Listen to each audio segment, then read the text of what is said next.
நடிகர் பிரசாந்த் தமிழ் சினிமாவில் ஒரு காலத்தில் பெண் ரசிகைகளோட சாக்லேட் பாயாக இருந்தவர். அஜித் விஜய்னு கலக்கிக்கிட்டு இருந்த ஒரு காலத்தில் தனக்குன்னு ஒரு தனி ஸ்டைலை உருவாக்கி பயணிச்சுட்டு வந்தார். பெரும்பாலும் காதல் கதைகளை மையப்படுத்தி படங்கள் நடிச்சிட்டு வந்ததால் இவருக்குன்னு தனியாக பெண் ரசிகைகள் அதிகமாகவே இருந்தாங்க. தொடர்ந்து நடிச்சிட்டு வந்தவருக்கு திருமணம் நடக்க அதனால் பிரச்சனைகள் ஏற்பட அவரோட சினிமா பயணமும் பாதிப்படைஞ்சது. இப்போ திரும்பவும் தன்னோட 2வது இன்னிங்ஸை தொடங்கி நடிச்சிட்டு வர்றாரு. இந்த நிலையில் நடிகர் பிரசாந்தோட பழைய பேட்டி ஒன்று வைரல் ஆகிட்டு வருது. அதில் அவர் விஎஃப்எக்ஸ் பயன்படுத்தி கிராஃபிக்ஸ் வேலைகளை படங்களில் அதிகம் செஞ்சுட்டு வர்றாரு. இந்த விஎஃப்எக்ஸ் முதல் டைரக்டர் பிரசாந்த் தானா?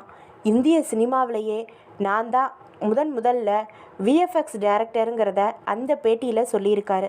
அதோட இவர் நடித்த ஆனழகன் படத்தில் தான் முதல்ல இந்தியாவிலேயே பயன்படுத்தப்பட்டதான்.